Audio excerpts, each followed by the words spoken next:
Hello and welcome back to Up the Villa podcast. This is the final predicted lineup of the season. So if you are new around here, make sure you are subscribing, smash a like on this episode. Let's go big again. Let's stick with the 1,000 mark and comment your thoughts in the comment section down below. We've got quite a few little topics we're going to talk about. We've got one big topic, which is going to be very interesting around VAR. So get your thoughts in for VAR when we get to that chat as well. But yeah, predicted lineup. It's going to be an interesting lineup, and the game feels a bit weird because it's like I'm just still buzzing. I'm still buzzing. It feels like we're in celebration mode. But like I said on the preview yesterday, Unai won't be in celebration mode on Sunday. He'll be focused on getting 3 points for Aston Villa, and I think that's going to be the mentality of the players. And yeah, both teams we have got something to play for still. You know, we want to get into that 70-point bracket. We want Ollie Watkins to get 20 goals. So in that sense of things, there's something that I want to see us do, which is massive. Palace, nothing to play for. They're winning games for fun. It's probably got 0-0 written all over it, hasn't it, really? But you know, there's a couple of things that I want to talk about. And the first thing I want to talk about is the forgotten players. Should we talk about that maybe, you know? And I think when I say forgotten players, I'm talking about players that have been on our periphery all season. You know, we've been seeing their names. We've been looking at them warming up. We've been talking about them. And I think sort of sometimes out of sight, out of mind, you completely forget about them. But they've all played a massive role this season. We've speak about on this podcast quite a lot that you might be a squad player, but you've all got a role to play.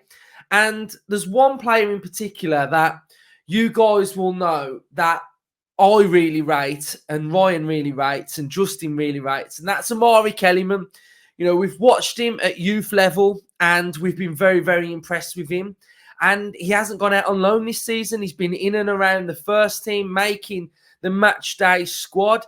And he's a player that has probably had a fantastic season, even though he's not played that much.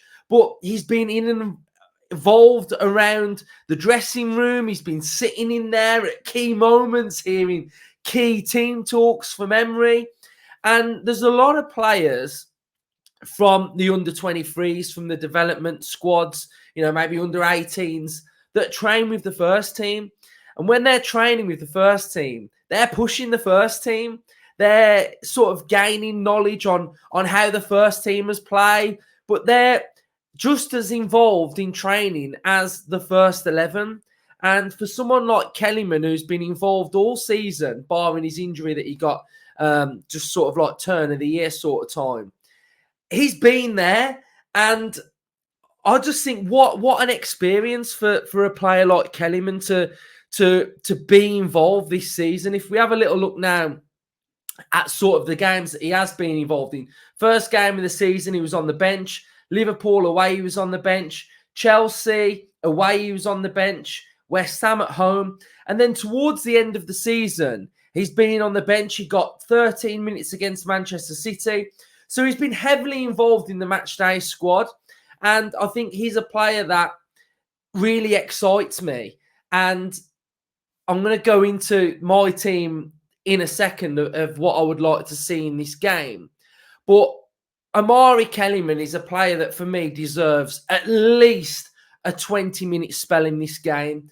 More of a reward for how he's probably progressed this year and what he's learned. And I think, yeah, maybe he may go out on loan. We've seen Amari Hutchinson, who's from Chelsea, that's gone to Ipswich and has got them promoted in the Championship. So maybe there's a loan going to be in there for Kellyman at some point. But I think I just want to talk about some of these players that have been in and around, but we can just forget them because we're not seeing them starting games. And, you know, I'm talking about Duran as well. You know, he scored some massive goals for Villa. Chambers has come on. Longley has been a fantastic loan signing. And, sometimes we'll have loan signings that don't work out, but Longley has been a loan signing that has helped so much, and I've been so impressed with his game. Zaniolo has had bright moments. He's had moments where he's not looked so great, but he has also scored very, very important goals for Aston Villa. So these players that have been on the peripheries that aren't as heavily involved, they're down to where we are as well. So I really wanted to talk about those players because I value them a lot and I'm thankful for whatever they've done this season. So for me, Kellyman, I want to see you on that pitch on Sunday getting some minutes. And shout out to Kellyman and the lads that won the Birmingham Senior Cup as well. A great achievement. We haven't won that trophy since the mid-80s. And it's a historic trophy in the Birmingham area for football. So great to see us picking up that trophy as well. So I just wanted to touch on Kellyman, touch on some of the players that have been on the edge and just big them up as well. So next up, what we're going to talk about is VAR. Now, there should be no Villa fan out there that wants to get rid of VAR. Not one. I am all for VAR, and I'll tell you why. Unai Emery uses VAR to his advantage, and our high line is what I am talking about. Unai Emery plays the technology, and that's credit to him, the vision of him as well, because our high line is nothing without VAR. You get rid of VAR, and you're going to have that lino with his flag down, not putting that flag up. We're in big trouble if VAR goes for our high line. So our high line without VAR is done and dusted. So for me, VAR has to stay. We use it to our advantage. 90% of decisions VAR is getting right, whereas before it was in the 80s. So I think there's a lot of things with VAR that we can be disgruntled about. The amount of time it takes, for the offsides, but we're getting semi-automated anyway. So when semi-automated comes in, you're not going to have somebody drawing lines. So on that instance, that's sorted. And I just think VAR is not the problem. It's the people using it. You get the adequate and correct way of using VAR and the correct people using it, then VAR will be better. So I don't want to see it going. I think it can massively be improved upon. Like I say, if you improve the people using it, then it's going to be loads better. But for me, it's got to stay. I think it's far better. I would love to see the game experience better as well. I would love to know what's going on. I would love to maybe be able to hear it. And I'd love to be able to see what that decision has been made. So I just think, from a Villa point of view, it's got to stay. And I think it will stay. I don't think there'll be many clubs that vote to get rid of it anyway. But I do admit that there are problems with it and it needs to be improved. Like we're looking at Gordon against Man United. Anybody with a footballing brain cell can see that was a penalty. And I think this season that VAR have got into this little habit of penalty incidents of if the contact is minimal, then it's not a penalty. I've seen that quite a lot this season. And that is just ridiculous. If there's contact in the box on that player with the ball, it's a penalty. And we're starting to see those little subjective, not enough force on a challenge to make it a penalty. And it's the wrong decision. So against United, Newcastle, Gordon, that's a penalty. And that's one that they've got wrong. But that's the incompetence of the person that's using VAR. That's the massive problem there. So for me, I'd love to know your thoughts, but offsides, it's got to stay for Villa. It's got to stay.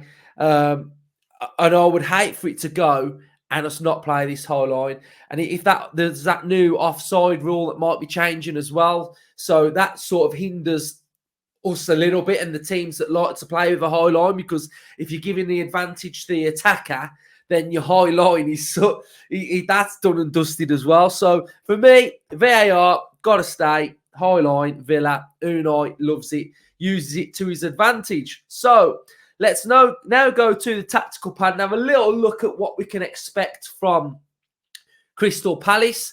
So their system is good. It's new. It's different with the Oliver Glasner era. So they're basically setting up with a 3 at the back or a 5, however you want to look at it. They'll have 2 midfielders in Wharton and Hughes. Hughes is going to be injured, so I'm not sure who's going to be coming in for Hughes. Then we've got Eze, Elise, and Mateta up top. Now, Glasner is big on the square. He loves the square. So when we're talking about the square, what he likes is the square to look like this. So with the square on both sides, so you have Anderson, Hughes, Mitchell, Richards, and Anderson. And then you've got another square in this team of Eze, Hughes, Wharton, and Elise. What that does is if I quickly bring in a Villa player or 2 Villa players. So we could bring in on the left-hand side, we'll bring in a Luca Dean, and then we will bring in a John McGinn. So let's put McGinn in here as well. So we'll find McGinn, put McGinn in. So McGinn can go in there as well. And what that does is it enables them on each side to box in players. So if we've got 2 players that are on that left-hand side, then what Crystal Palace will be able to do is they will then be able to box us in. So they'll be able to box us in with their players that can come across and play in those areas. So it's really good, the box, because it suffocates the opposition. And it's a really interesting tactic that Glasner has started to use. And it's working really, really well. I imagine as it goes, then teams will probably be able to suss this out slightly and will be able to work around it. What they do well as well is that they use Elise and Eze. So often, if their left back goes into that area, then what you'll see is that one of these wide players will move across and allow the width to come from that side as well. And Eze and Elise can either stay out wide or they can come inside as well. So their big threat is coming from Elise and Eze. Munoz, a new signing, plays with his socks down. Just looks a cool guy. Looks a cool guy just to look at. He's got a real big threat on that right-hand side, playing really well. We spoke about in the match preview, Mateta. He's born again. Mateta's born again. I've always kind of liked him. I felt like he's big, he's physical, and I've always felt like there's a little bit more there from him. His finishing has massively improved. So they're an exciting team. Wharton, again, a player that's come from the Championship. So that does, again, show that, there's good value still in the Championship of players that can come in and play in the Premier League. Villa have done it with Rodgers. Eze's come from the Championship. So, that Championship market is still really good, and there's good players out there that can perform and do a job, So I think it's going to be a difficult game. And I think it's going to be one of them that both teams are kind of nothing to play for on the beach. It's either going to be a really boring game or it's going to be like end-to-end chaos. And it's going to be like a 3-3 or something.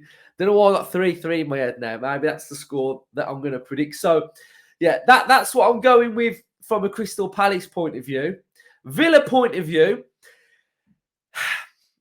I imagine Unai is going to go strong here.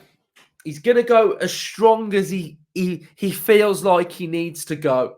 And I've got a couple of little areas in the team that I think we may change. We may do something a little bit different, but it just depends on the vibe of Unai and the vibe of what's going on. So Martinez in goal. Now, is there an argument for Gauchi to play in the last game of the season to see what he's all about? Give him some minutes, possibly. But I imagine it's going to be Martinez. Left back, we're going to go with Luca Dean because Moreno is out and I'm not sure where Moreno is. And then here's an area I think we may see a change in the lineup. I think Longley might play. I think just got a feeling that Longley will play and Powell will sit at this one out because Powell's had that strapping on his knee. And I think Longley hasn't really put a foot wrong really this season. So that's an area I could see a little bit of rotation. I think Carlos is in there and Consta's going to be playing at right back again. Cash has got a bit of an injury, so I'm not sure where Cash is. Double pivot, it's going to be Tielemans and Douglas Luiz. I think that's going to be pretty much nailed on. And then we are going to go with McGinn on the left. Again, I think Rodgers is going to be out for this game as well. Diaby's going to be in there. Watkins is going to be in there. And I also think Duran's in there. So I think you're going to see Duran and Watkins up top. Diaby out wide. I think with Bailey strapping on his knee, I think he might sit this one out. And that's what I think the initial lineup's going to be. I just feel like Duran deserves to play. I really do. I think after his cameo against Liverpool, again, he's another one that's been in and around it all season. He deserves some minutes to start. The easy option then is to put Diaby out wide. And then I think there will be changes come the 60-minute mark. And I think the 60-minute mark, you will see Kellyman come on. You will see Irabunan come on. You'll probably see maybe Chambers come on at some point.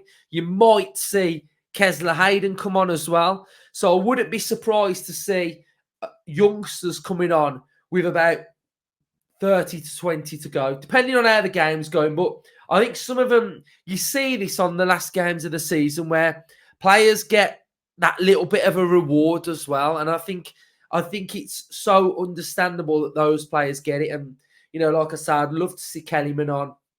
I think Tim deserves more minutes as well for the hard work that he's been putting in this season. But so that's my team. That's what I think I'd go with. Pretty strong. A little bit of rotation. Around the 60 to 20-minute mark, we'll start making some changes. And yeah, that's the last predicted lineup of the season. These ones have been very, very popular, especially the ones when I've gone into great detail on the opposition as well. I think those ones have been really, really enjoyable.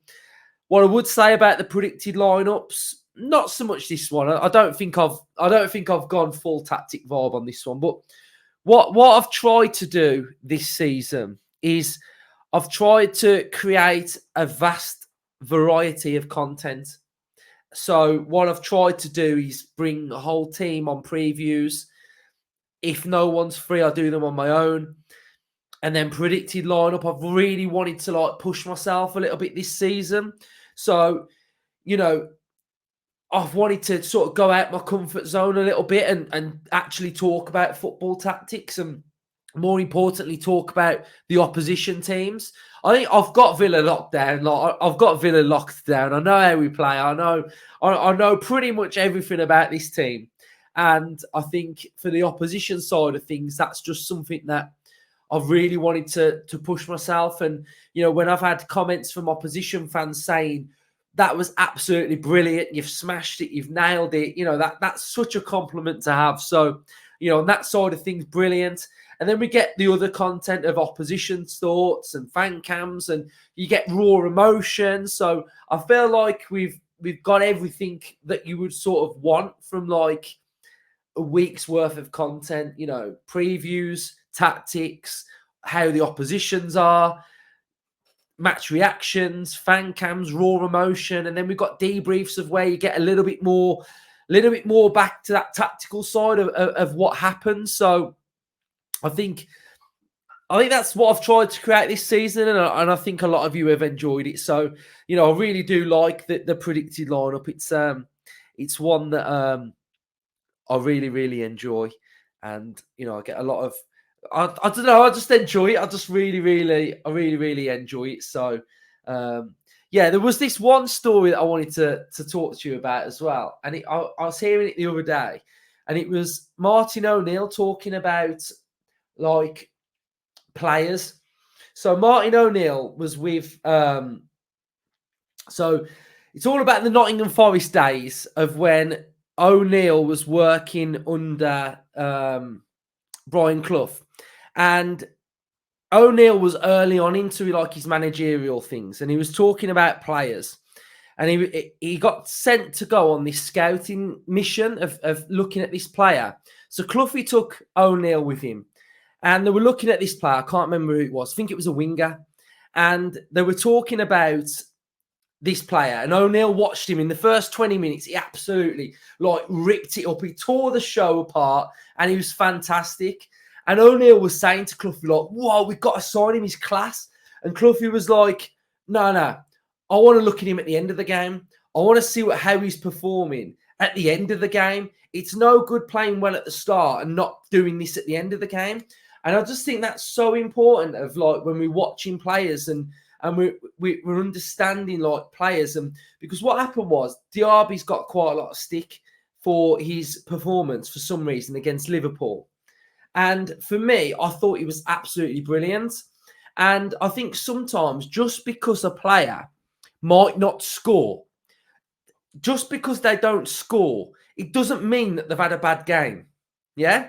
So I remember early on in the Bailey days, and Bailey would score, and I would say, yeah, he done well. I'd say, like, fair enough, he scored, he played well. But I wouldn't big him up loads because over the course of that 90-minute performance, I didn't see enough. I didn't see enough tracking back. I didn't see enough, like, head up and the passes going in there. And I didn't see a 90-minute performance. So just because you score doesn't mean you've done enough. And what I saw from Diaby at the weekend or on Monday was driving forward every opportunity. You know, when McGinn comes inside and passes to Diaby, and Diaby runs past that Liverpool player and drives us forward, he's still doing that at the end of the game. And that is absolutely fantastic. So I think I just wanted to share this story of we have to be mindful of when we're talking about players, not to just think, did he score or did he assist? It's the overall game of what he's doing. Like for me, off the ball stuff is really, really important. So if I notice that, say, an attacking player has made a really good run and the player's not made it, that sticks in my head that player's made that off the ball run. And that's a brilliant thing that player's done. Now, he didn't even touch the ball. He didn't even get it. But the fact that he's made that run is very, very intelligent. So I think when we're looking at players playing, there's so much more than just watching what he's done on the ball. It's off it as well. Where's he gone positionally? So if we're defending on the left-hand side, where's that player gone positionally as he picked up his man? Yeah, so there's so much to like a player's performance than just, oh, you're shit. You've missed two chances. Like, you need to do better. Like, there's so much more to it than just saying that someone's crap because of that they've missed two chances. And yeah, I think if we looked at, say, an individual player's season like Diaby, and we'll probably do this next week, his numbers are actually really good this season. But we can't write players off. We can't just say, you're a £50 million player. I expect more from you. That's not Diaby's fault. That's not Diaby's fault that Villa paid 50 million for him. You can't hold that against him. That, like, you've not played well, but you're a £50 million player. You should be playing better. It doesn't work like that.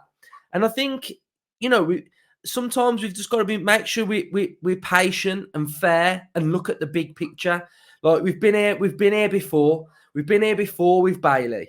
And look what Bailey's turned out like. So I think with Diaby especially, I know I've gone off on a bit of a tangent here, but it's just something that I've been thinking about. And what I was thinking about is when I was talking about Kellyman, of the things that I've seen from Kellyman when he's been playing for the like the youth team, is that when I watch Kellyman play, he does the stuff at the start of the game and he's still doing it at the end of the game. His touch, his turning, you know, his movement and his space. So I think it's really, really important that sometimes we are fair and look at the big picture when we're judging players. And I don't even think at times any player should be judged in that way and I think sometimes it's probably the tone of what's been said as well. I think that's probably the big thing of when like you read the tone of something on social media,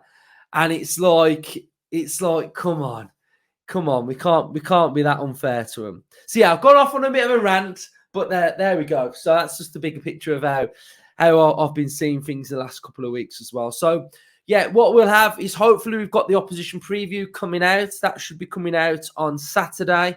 We'll be reacting to Unai Emery's press conference tomorrow. That's going to be coming out as well. That's going to be a really interesting one, hearing Unai's thoughts about Europe and how well we've done there in qualifying for the Champions League. We will then have the watch party on Sunday, where we'll be doing a watch along for the whole game, and then season review on Monday, and then we'll just have some more different content coming out during that week. And then you know what's coming. Transfer Hub is going to be fired up. It's going to be fired up across the course of the whole summer, and we'll have transfer rumours galore, and I absolutely love it. And hopefully signings galore as well. So, yeah, big things coming up the Villa. Smash the likes, subscribe, and comment your